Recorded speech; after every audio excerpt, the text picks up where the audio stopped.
नमस्कार विद्यार्थी मित्रों,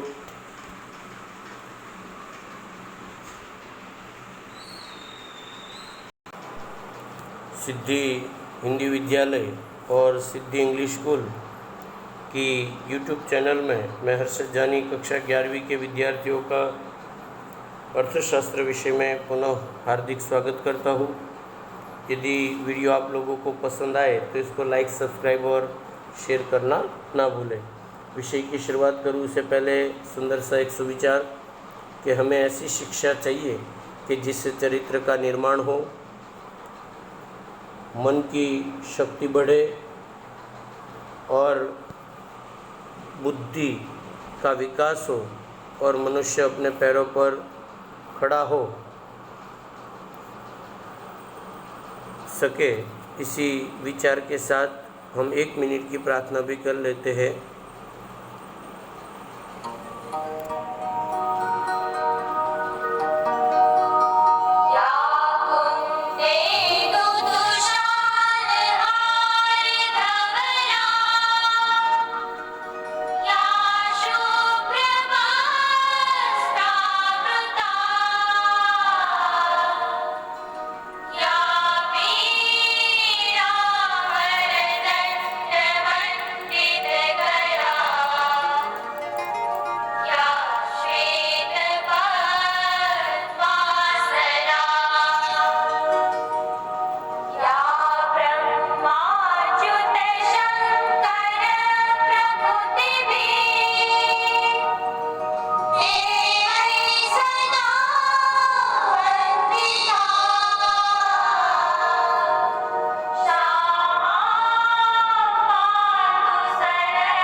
सुंदर से सुविचार के साथ आप लोगों को जो मैं शुरुआत में बता चुका हूँ कि इसकी पेपर स्टाइल जो आपकी स्क्रीन पर है, पेपर स्टाइल आप लोगों को आगे ऑलरेडी मैं समझा चुका हूँ, पर फिर भी अगर कोई विद्यार्थी मित्र पहले दूसरे वीडियो के अंतर्गत नहीं जुड़े तो पुनः एक बार पेपर स्टाइल को स्क्रीनशॉट के तौर पर ले लीजिएगा, काम आएगी वर्ष भर के अंतर्गत। भारतीय अर्थतंत्र वाला 7वां लेसन हम लोगों ने चालू किया है।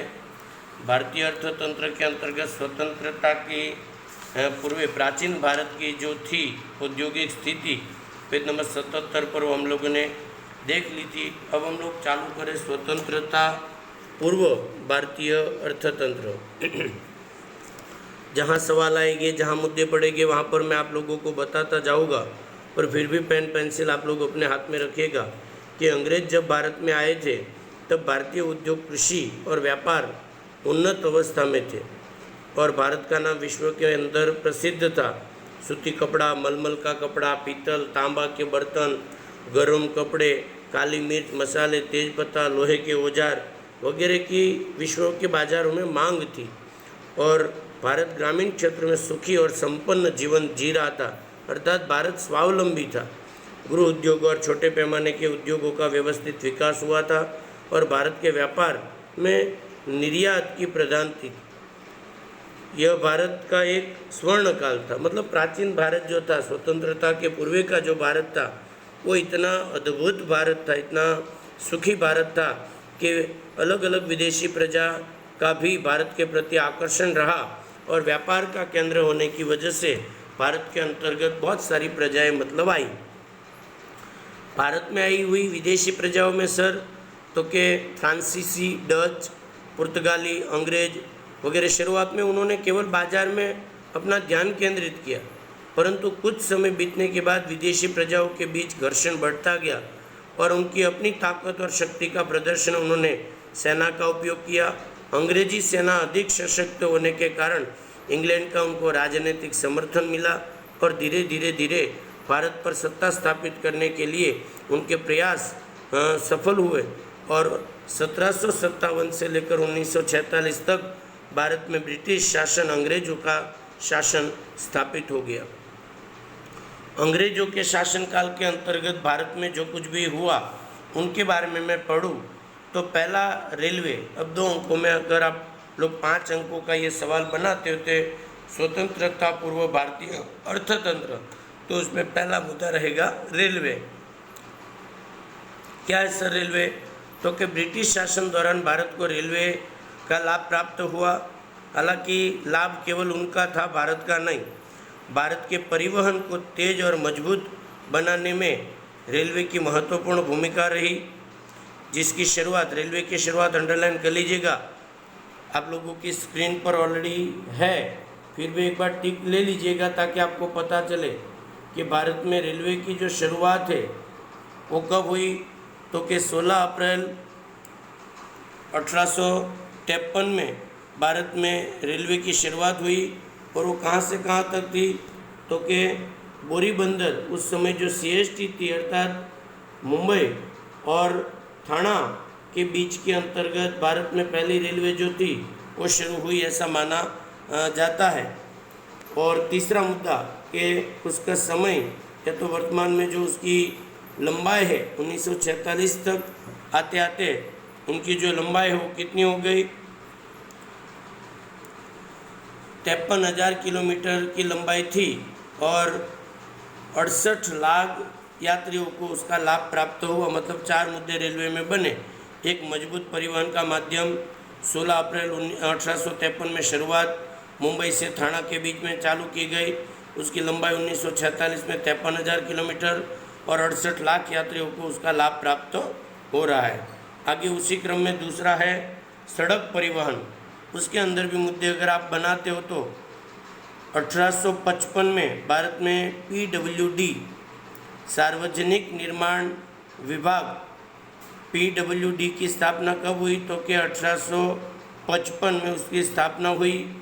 19वीं सदी के अंत तक भारत में 2,78,420 किलोमीटर जितनी सड़कें थी, जो 1943 तक, मतलब जब 19वीं सदी की शुरुआत हुई तो 2,78,420 किलोमीटर की सड़कें थी। 1943 तक आते आते 4,46,105 किलोमीटर हो गई, जिसमें 32% पक्की सड़कें और 68% कच्ची सड़कें।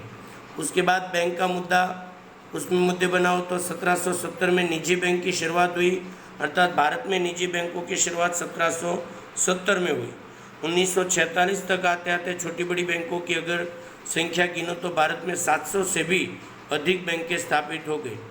और भारत की सबसे बड़ी महत्वपूर्ण जो बैंक है रिजर्व बैंक ऑफ इंडिया, उसकी स्थापना 1935 में हुई। उसके बाद चौथा जो मुद्दा है वो सामाजिक ढांचे का है कि ब्रिटिश शासनकाल के दौरान उल्लेखनीय कार्यों में दूध पीती का जो रिवाज था वो ख़त्म हो गया, लुटेरों का नाश हुआ, सती प्रथा के रिवाज को रोकने में भी भारतीयों द्वारा किया गया जो प्रयास है वो सराहनीय है। मतलब 3 कुरिवाज जो थी, दूध पीती, लुटेरे और सती प्रथा का रिवाज, ये भारत से नाबूद हो गया, ये अच्छा काम हुआ। उसके बाद 5वां जो मुद्दा है वो है कृषि। ब्रिटिश शासन के दौरान भारतीय किसानों के पास ऊंची दर से जमीन महसूल, जमींदारी प्रथा को प्रोत्साहन, जोत हक को सुरक्षा न मिलना। जोत हक का मतलब जो जोतने के लिए ज़मीन लेते हैं उनको पूरी की पूरी सुरक्षा प्राप्त होती नहीं थी। उसी क्रम में आगे जाओ तो मतलब सुरक्षा न प्रदान करना, किसानों का अत्यधिक शोषण करना वगैरह बुराइयाँ थी कृषि क्षेत्र में, जिसकी असर क्या हुई सर? भारतीय किसान गरीब हो गया और कृषक और मजदूर हो गया। इसके अलावा कृषि का उपयोग अपने स्वार्थ के लिए करना, जिसकी वजह से किसानों को खूब नुकसान हुआ। इन शॉर्ट, अंग्रेजों के शासनकाल में यदि भारत को सबसे बड़ा कोई नुकसान हुआ तो खेती का। जो खेती भारत की रीढ़ की हड्डी थी, उन रीढ़ की हड्डी को अंग्रेजों ने तोड़ने का काम किया। अंत तक ब्रिटिश शासन में कृषि और किसान कंगाल हो गए। और ब्रिटेन की औद्योगिक क्रांति के बाद नए कपड़े आए, नील का उपयोग हुआ, जिससे ब्रिटिश सरकार ने नील के उत्पादन और निर्यात में वृद्धि करने का प्रयास किया। नील का उत्पादन करने के लिए किसानों को बुआ हेतु ऋण नहीं दिया, मतलब उत्पादन करना है पर उसको कोई प्रकार का ऋण दिया नहीं जाता था, और यदि फसल नष्ट हो जाए तो भी उनको कोई प्रकार की व्यवस्था नहीं दी जाती थी। और इसकी वजह से कृषक कर्जदार हो गए, कंगाल हो गए और भारत की कृषि की स्थिति दयनीय हो गए। अगर 2 अंकों में आपको विधान पूछे कि अंग्रेजों के शासनकाल के दौरान भारत की कृषि दयनीय स्थिति में पहुंच गई, तो ये पैराग्राफ आप लोग लिख सकते हो 5 एक मुद्दे बनाने। 78वें पेज पे छठा मुद्दा, महसूल की दर। क्या होता है सर महसूल की दर? तो ईस्ट इंडिया कंपनी ने, मतलब किसने महसूल की दर लगाई थी? तो कि ईस्ट इंडिया कंपनी ने। ईस्ट इंडिया कंपनी ने विभिन्न राजाओं के पास महसूल वसूल करने की सरल सत्ता प्राप्त की और भारत में जमीन मालिकों के पास से ऊंची दर से महसूल वसूल करने का लाइसेंस प्राप्त किया। मतलब किससे महसूल वसूल किया जाता था? तो कि जमीन मालिकों के पास से। आगे तीसरा मुद्दा, ब्रिटिश सरकार द्वारा किसानों को कृषि की आय का आधा हिस्सा, मतलब 50% जितना किसानों को महसूल अंग्रेजों को देना पड़ता था और महसूल वसूल करने की नीति बनाई। इसके अलावा महसूल वसूल करने में ब्रिटिश सरकार क्या करती थी? तो कि जुल्म करती थी, दंडित करती थी और संपत्ति जब्त कर लेती थी और जुताई के लिए दी गई जमीन को वापस भी ले लेती थी। इस प्रकार मनस्वी निर्णय, मतलब मन चाहे निर्णय अंग्रेज सरकार ने भारत के अंतर्गत कृषि और महसूल के अंतर्गत लिए और यही निर्णय शायद भारत की कृषि और भारत के उद्योगों का सबसे बड़ा नुकसान हुआ। और इसी तरह और भी कई मुद्दे हम लोगों को इस लेसन के अंतर्गत देखना है, लेकिन अंत तक आप लोगों ने वीडियो देखा उसके लिए बहुत बहुत धन्यवाद। यदि आपको ये वीडियो पसंद आता है तो लाइक, सब्सक्राइब और शेयर करना ना भूलें। वीडियो से रिलेटेड कोई भी जानकारी हो तो मैं हर्षद जानी, आप मेरा संपर्क नंबर है 9825581539 नंबर पर फ़ोन कर सकते हैं, व्हाट्सअप नहीं, और आप कोई भी जानकारी प्राप्त कर सकते हैं। जय हिंद, जय भारत, वंदे मातरम। धन्यवाद।